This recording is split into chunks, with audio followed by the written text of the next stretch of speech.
Shalom, perkenalkan nama saya Anita Magi, NIM 101-2022-0056, kelas B semester 4, tugas UAS Teologi Perjanjian Baru.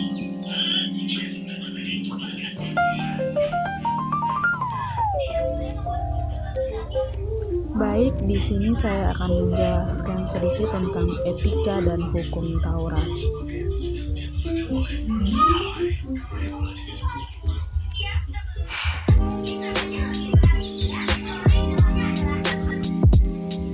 Pengertian etika. Etika Perjanjian Baru.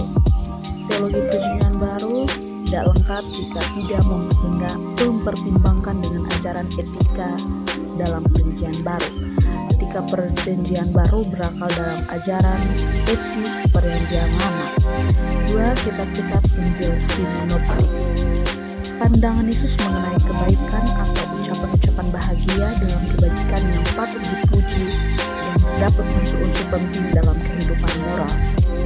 Yang berikut Injil Yohanes.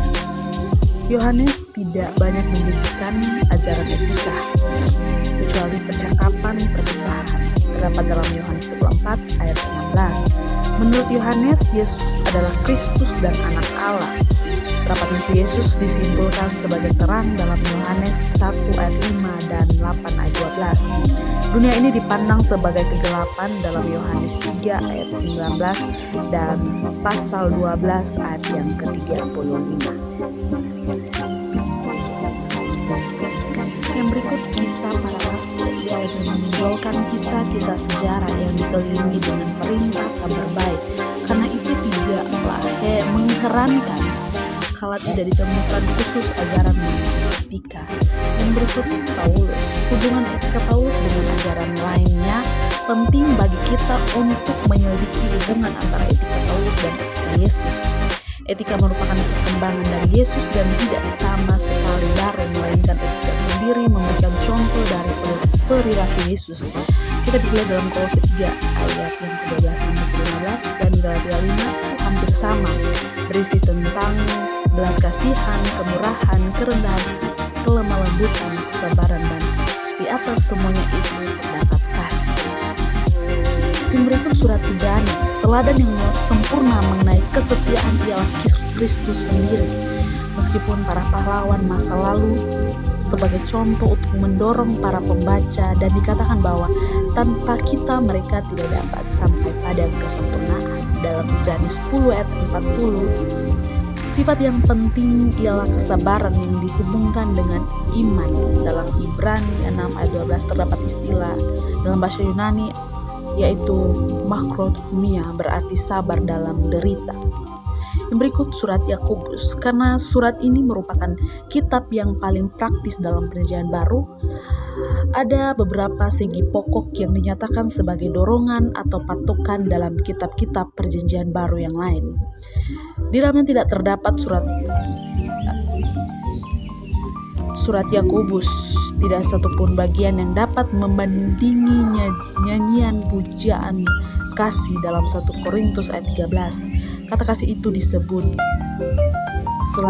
selama 3 kali dalam Yakobus 1 ayat 12 dan Yakobus 2 ayat 5-8, yang tidak dikaitkan dengan rasa kasih akan Kristus tetapi amanat dalam Perjanjian Baru. Yang berikut hukum Taurat. Penghargaan Yesus terhadap hukum Taurat. Dalam pengajaran Yesus disertakan bahwa prinsip-prinsip Taurat harus diterima secara positif.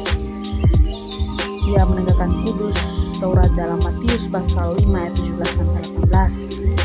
Kesadaran Yesus bahwa hukum Taurat tidak lengkap, hukum Taurat dan kitab para nabi yang berlaku sampai kepada zaman Yohanes Pembaptis, dikontraskan dengan Allah yang diberitakan Yesus dalam Lukas 16 ayat 16 dan Matius 11 ayat 12-13. Yang berikut tulisan-tulisan Yohanes. Perkataan kata dalam hukum terdapat dalam Injil Yohanes pada umumnya dengan pemakaiannya dalam kitab-kitab Injil Sinoptik. Yang berikut kisah para rasul. Dalam kisah para rasul tentang sikap Paulus terdapat penelitian hukum Taurat yang penting karena ada praduga bahwa itu bertentangan dengan sikap Paulus yang diperlihatkan dalam surat-surat. Yang berikut, Paulus untuk mengerti pandangan teologis Paulus secara tepat sangat penting untuk memahami arti hukum dalam surat-surat Paulus, pengalaman Paulus sebelum ia bertobat, pengajaran Paulus tentang hukum, fungsi hukum Taurat dan nilai hukum Taurat yang berkelanjutan. Yang berikut surat Ibrani. Dalam surat Ibrani pada umumnya dipakai untuk hukum perjanjian lama. Dalam surat Ibrani tidak ada perbedaan antara artinya dengan atau tanpa kata sandang. Yang berikut surat Yakobus. Nats tentang iman dan perbuatan dalam Yakobus 2 ayat 14, dalam Yakobus 4 ayat 11 dikatakan bahwa seorang yang menghina saudaranya, mencela hukum dan menghakiminya, perbuatan seperti itu jelas bertentangan dengan hukum kasih dan boleh jadi arti hukum dalam ayat ini ialah hukum kasih.